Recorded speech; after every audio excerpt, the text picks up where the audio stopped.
We are here in a location that in a minute I'm going to ask Erín Moure to tell us about. But in any case, I'm here with Erín Moure, the great Erín Moure. Hi, Erín. All. It's great to be here with you again. Very, very excited to have you here, or to visit you, I should say. And Laynie Browne. Hi, Laynie. Hi, happy to be And I want to here. acknowledge that Laynie Browne is the onlyest coordinator and maker of the entire array of ModPo videos that we're making on this visit to Montreal. So thank you, Laynie, for all that effort. With some help from Erín.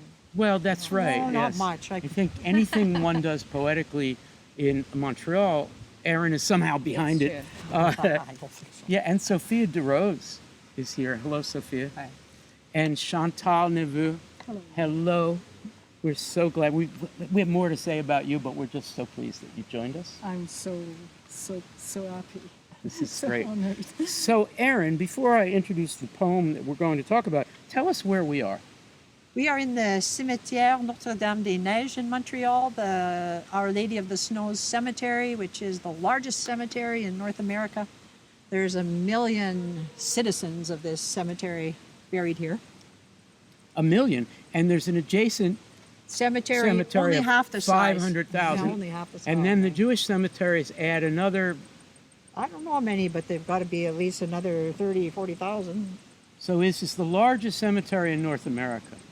Yeah, for sure. Well, even which this side which is the largest. pretty amazing. One can't walk through this without thinking about all these people, right? And during the pandemic, you did that a lot, and so they were the quietest and least infectious people that you could hang out with. They were all socially distanced, and none of them were complaining about anything. It was That's supposed to be funny. Why are we not laughing at that? It was great to keep company with them. I also want to acknowledge the fact that we have some friends here. I'm looking at them, but the camera isn't. Actually, the camera is, but through the magic of editing, it's so great to have Lou here, who is from Montreal, and Appy, who came to join us from Prague, and Amy, who came to join us from Ottawa. And they have been part of our conversations. Yay! Snaps for our friends in the ModPo community. And also the reason why we're here in the cemetery is that both these poets, one writing in French for this and one writing with a little bit of agony about the choice of whether it would be English or French, a poem, and they have been represented landscapishly and architecturally in the cemetery. So we would recommend that everybody come to this place. We also recommend that people engage with this book by Chantal titled You, just you, that second person pronoun, you, translated by Erín. And we are going to talk about right now, in an improvised way, some pages. And if you buy the book, this particular book, or if you encounter it online through the magic of ModPo's PDFs, you'll be looking at pages 46 through 49. So we are not going to do a complete close reading of this, but we're going to get into it, and we hope that by the end of the conversation, everybody is interested and also kind of aware of what the ideas are, and also the system and the thinking of the translation. So, Erín, would you read it, your English translation? I will do that. And I'm going to start kind of in the middle. This poem is like a long ribbon. It had to be cut into pages. But I'm going to start because I wanted to with the words shock wave. We're exhausted. Setback reversed. Inexplicable. Limbic.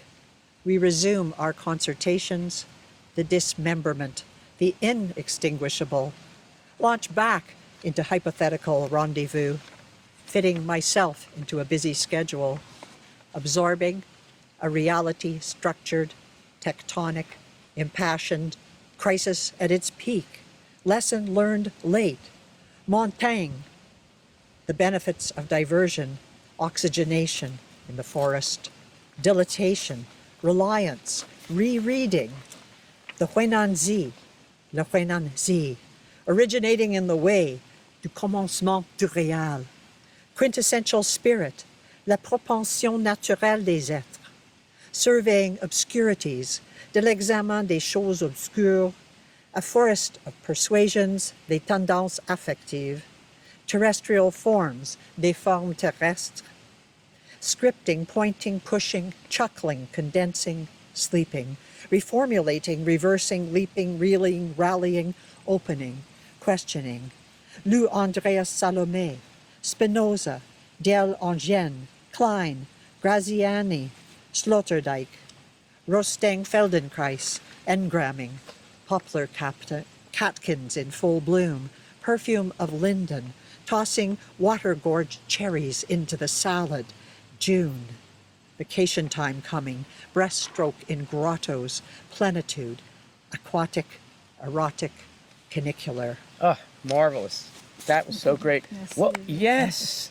We're going to do a lightning round for starting with Sophia and coming up the line to Chantal, who sits at the top of everything. Well, for this moment, yes. Okay. So what I'm asking each to do is to toss into the conversation, whether we pick up on it or not will be based on our improvisation, but throw in a line, a phrase, a word, just something that you found remarkable, and make a very quick observation about it. Lightning round. Sophia, you first.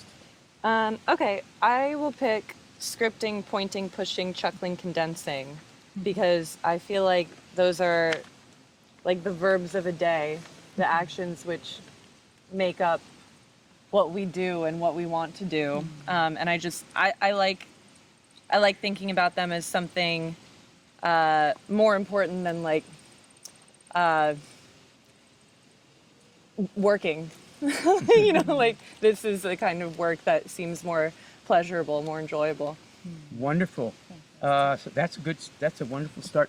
Okay, Laynie, you want to toss one in? Yeah, I'm going to pick up the word pleasure from what you just said and go to the last kind of catalog near the end, beginning with the poplar catkins and the perfume of linden and tossing water-gorged cherries into the salad and going on, which seems like a catalog of pleasurable, erotic things that's at the end of that section, that associating with warm weather and summer and flowers opening, reproduction. And the tomatoes, I think, right? No. Oh, they're cherries, They're not cherries. tomatoes. It's too early for Cherries. No, tomatoes. it's not 'cause cherry June. tomatoes. It's just cherries. It's erotic, blooming. Yeah, that's beautiful. All right, Erin? Well, it's really rich and sweet too to have cherries in a salad. It's like, That's why I thought of tomatoes. Whoa. Cherries are better. yeah. And I liked what both of you had to say. I like the idea of this, the working, the days, verbs, and then sleeping, and then reformulating, reversing, and then your alarm clock rings, leaping, reeling, rallying, opening, questioning. It's almost like life is going by. But I was just talking about what I read when I was reading the Huananzi, Le Huananzi, originating in the way, du commencement du réel, when I was reading in French. Those are the French titles of those books. These are titles of books. They're so beautiful. They're titles of philosophical books. But I realized that the figure in this poem, which would have read these books in French, would never have read originating in the way. This person, this voice read du commencement du réel. So I didn't want to throw out the French titles because those were the actual books that the voice read, not these ones. They make a nice list in English, but they weren't what she read. Lovely. Thank you for that. Chantal? Well, of course, the verbs are very important. So thank you, Sophia, to Sophie to make this highlight. Scripté is maybe the first action. So of course it's writing, but more before to write, it's to listen, and to listen, to metabolize, and to integrate the reality. And so I think also it's a positive action. So even if life could be demanding, exalting, whatever, all the fluctuation of be also to love, because it's also about the study of love here, to make it into poetry could be also, and not maybe in a text, but in a kind of integral writing in the air. Would you read the French, the original, Yes. of that list of gerunds slash verbs slash present participles? Yeah. Scripter, viser, buter, rire, condenser. Dormir. Reformuler, reculer, bondir, tirer, m'égayer. Ouvrir. Interroger. Erin, comment on the translation? Well, I comment, first of all, hers is the I don't know what the verb, it's the verb in itself. It's like to be, it's it's- actually to script, to It's point, the to. infinitive, not it's not a Infinitive. gerund. It's not. Yeah. It's not making a noun into a gerund. It's not a gerund. It's actually It's the the infinitive infinitive. verb. But the infinitive in French, like just the flow of that list, I wanted the list to flow in English. Yeah. And I can't put to script, to point, to push, to chuckle, to condense. wouldn't work. It's Right. like to. To sleep, nothing is actually happening, because when you have an infinitive in English, nothing is happening. If I say to sleep, there's no sleeping It's happening. also Shakespearean, which is not what you were going for. Yeah, but it's like to sleep could be something that's impending, but it's not something that's happening. Whereas in French, with the infinitive, in this list of infinitives, these things are happening. And so I needed them to happen. And so I after having all these titles, I thought that are, nouns, mostly a few adjectives, things like that. But I thought by using the gerund form, I would get all the verbs in and that they would move along and be embodied instead of just Yeah. impending. Right. If I can say, everywhere in the book, Erin made a very good decision about the infinitive verb, which there are a lot, or with the gerundive. So it's always a choice. Yeah. Chantal, this is the very first time of hundreds of video recorded discussions that we've had for ModPo over 13 years by this point to this date. This is the first time we've ever had this particular encounter with the poet and the translator just sitting here, let alone in a cemetery with us. My turn, and after I take my turn for my favorite passage, I would like the two of you in particular, and we'll add Erin, although that's cheating because Erin hasn't really thought about this, and maybe me, to guess or to suppose how the title, you, relates to the speaker voice we're hearing or the story. So be prepared for that. Okay. And then, of course, Chantal has something just beautiful to say about it because we've actually discussed it already. Okay. My favorite section. Montaigne, the benefits of diversion. First of all, just those two lines are great because if you've ever read the essays, these were the first. This was the first essays, at least in the West, where essay meaning to essay, to wander in writing, it was really tried out. And so the benefits of diversion, which of course is a poetic principle that everybody here sitting on these steps really thinks is very important. So Montaigne, the benefits of diversion, oxygenation, yes, like the air we breathe is diversion. In the forest, and that becomes more important later, dilatation, which is being dilatory, a noun made out of wandering, diverting, reliance, and the final step, rereading, which to me is the ultimate pleasure and also the ultimate praise of anything you care about. It's something that you must do when you read you, which is what we're doing now. So I just love that. I just love that. Okay, Sophia, you've had a minute to guess what you think you means. Who is you referring to? Who's you? What's going on? I'm thinking about this launching back into hypothetical rendezvous, and perhaps any relationship that a speaker has with a supposed readership is, in a sense, a hypothetical rendezvous, like a promise of meeting Oh my God, because I think she's of pretty close. the existence of the text in and of itself. And it feels like a beckoning, like a a point, a gesture towards something outside of the words, and a call to You're participate in doing them. this as if to Yeah. say, Hey, you! come I have on. something to share. Yeah. Okay. Great. I love I that. love that. I love that. I don't know how you can top that, Laynie. I can't, but I can run with it. Promise of meeting. So I'm reading the you as polyvocal, developing. The you as someone addressed, but the you as also the speaker witnessing the self as you, Oh, my goodness. transforming. Okay, so the first you, As I'm sorry to upon- interrupt you. The first you is you meaning someone outside the poem, like a reader.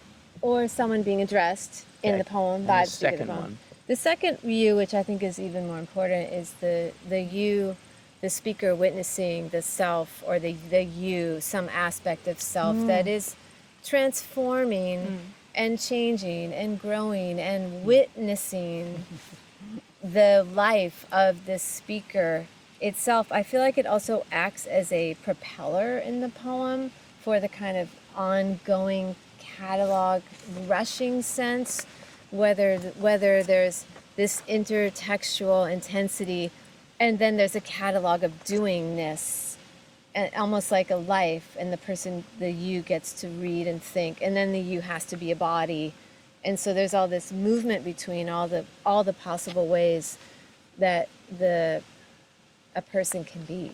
So the you of the poem is the you that is not only causing the rereading, but is also writing what Yeah. needs to be The reread. metacognitive. And that's that rendezvous. So scripting is only the first part of it. Scripting, as in Stein, composition as explanation. The existence that we have, the contemporaneousness of composition, of writing, is the thing that causes us to fall in love with the you that we've created. And so I'm going to go right to Chantal, because can you tell us, this is a metaphysical you, as you've explained it. Yeah, there's many answer to share about you. It's very also not funny, but in these pages there's no you and there's no really I neither. So, but in the book there's some many you. So I make deliberately no distinction of who is talking and who is thinking, and or what is the memory is also, because when we are in the continuum of thinking, we don't say he said that, and you don't make specification, you just make the long line of what you do remember, so what you do think, or so could be someone talking to you, or so deliberately you can be high or can be anyway, it's an interlocution, right? So the effect of that is that we are in the blending of the self and the growing of the self, the expansion. And because in love, when it's true une rencontre, an encounter, very existential, all the dimensions are concerned. So, as you said, we are in a kind of a new experiment of being, and of becoming, and of wondering. And so I think that kind of the you is multi-pronoun, and also can be we, can be kind of and if I can say also, because of these pages of what the Erín chooses with the Wananzi, when I read the Wananzi in French, so it's a translation. From Chinese? Yeah, from Chinese. There's a lot of definition in this erudition book. So I was with a lot of freedom. I noticed this little word, you, and so I don't want to make highlight of it, but it's part also of the book. So that's why the title of this Wananzi are very important, and I'm glad that Erín chose these pages too. Erín, I would love to hear, we'd all love to hear your comments on the title and how it emerged for you, because actually the relationship that's so vital here that's being described is also a relationship of translator from one language to another? Well, for me, I mean, I do have a little post face here where I talk about the you. Could you read a sentence or two from it? Well, I could read, yeah, I mean, I could even read a little bit more, but you in English, just to say why, because the book in French, you can see, is called you. And you in English can be singular or plural. We've pretty much lost the informal or intimate thou and its plural ye. And even neutral, we use it to say things like you must wash your hands, to avoid the passive construction of hands must be washed, or wash hands, the imperative. The you softens and includes us. We use it to address ourselves, to describe a state of things or an experience to ourselves or to others. And Neveu took this English word as her book title in French, for it is intimate and formal, plural and singular and neutral all at once. She has no need to choose between tu, vous, or on, between the intimate singular, the formal singular, the plural, and the neutral. The word, though, you reverberates as foreign on the French book, which it doesn't do in English. But all the other modalities of the word are with us. It is an accusative, an address, an invitation, an intimacy, and a varying in tonality is part of its constellation. Oh, you can sound sweet and affectionate. You on its own is always, well, the start of something, a sentence, a phrase, an insistence, and an invitation to the other. So it's truly a charged particle. And to me, it signals in both the book in English and in French that this whole little piece here is a charged particle. Wow. That is so fantastic. Laynie and Sophia, I'm going to throw you a curveball and you can dodge it, take it for a ball or strike if you want, and say anything else you want. But here we go.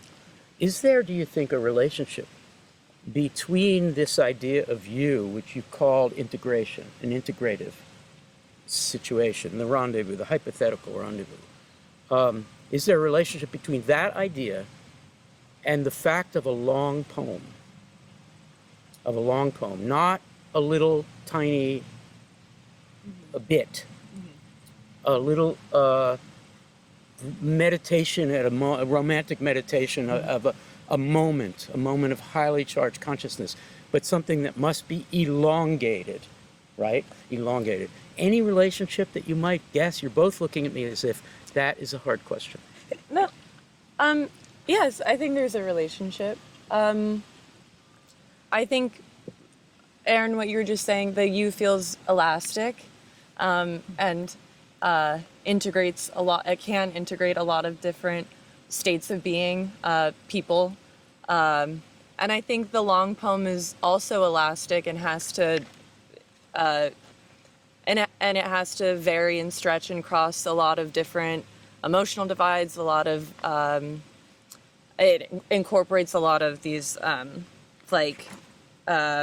catalog of influences. It stretches and changes and builds in a way that I think is similar or in conversation with this idea of a you that also is like encompassing instead of exclusionary. Amazing.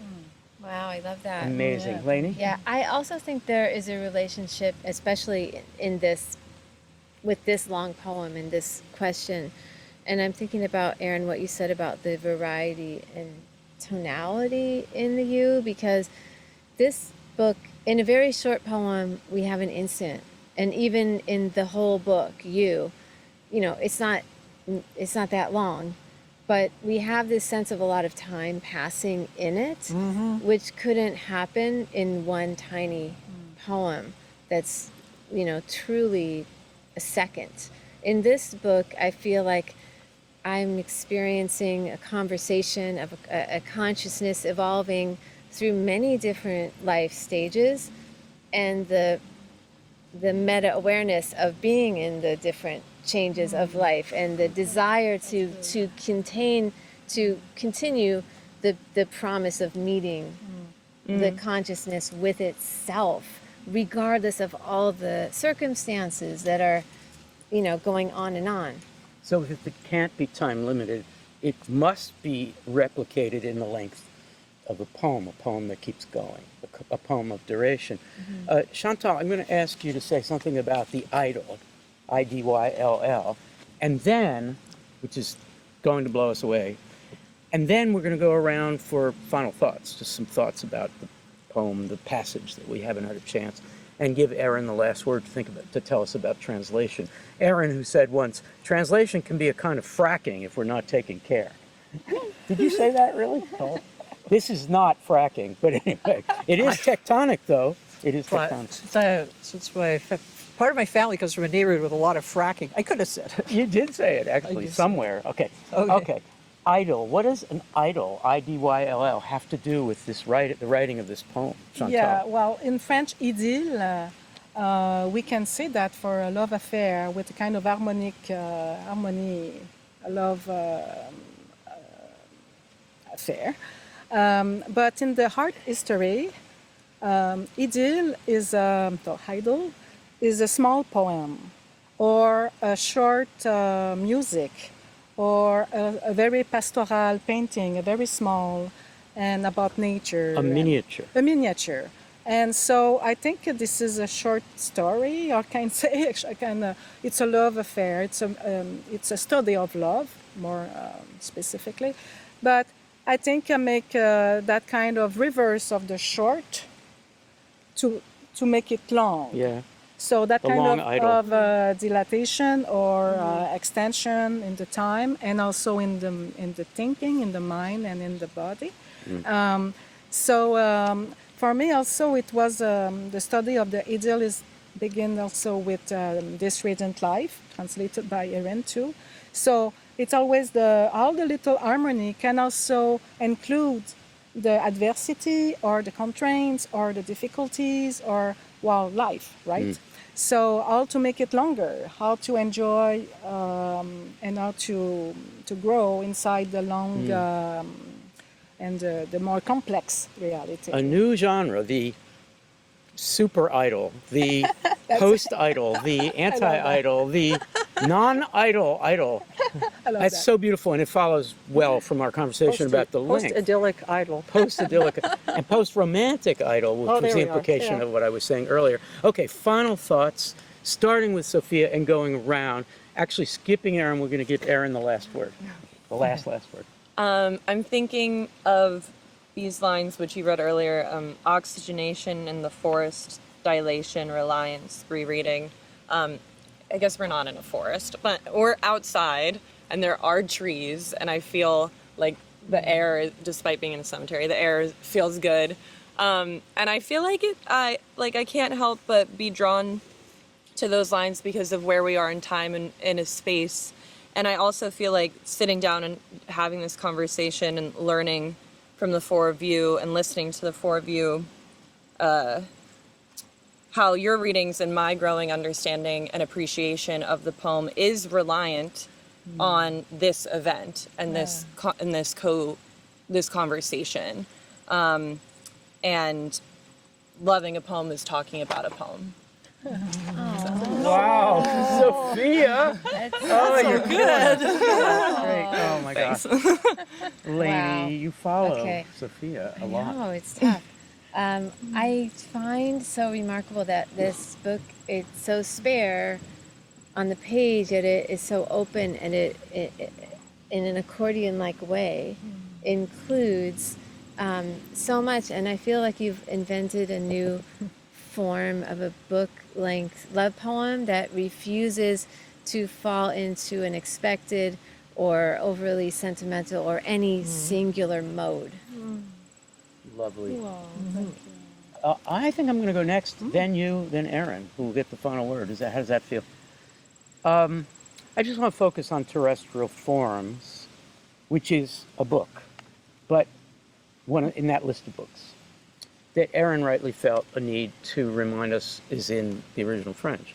But taking that out of that context, just encountering in a poem that is seeking to find a new poetic form for an idea of integration, of human or humane integration, finding its own form, the post-romantic idyll, or whatever it is we called it, is a beautiful thematizing a terrestrial form, a form of the earth, a form of the way we exist in relation to the places around us, which is the ultimate hypothetical rendezvous. We were joking about Erín walking through the largest cemetery in North America during the pandemic, when people elsewhere were dying indeed, but she was finding some kind of, I think it's not an exaggeration to say, some kind of communing with the silence of all these hypothetical rendezvous, plural.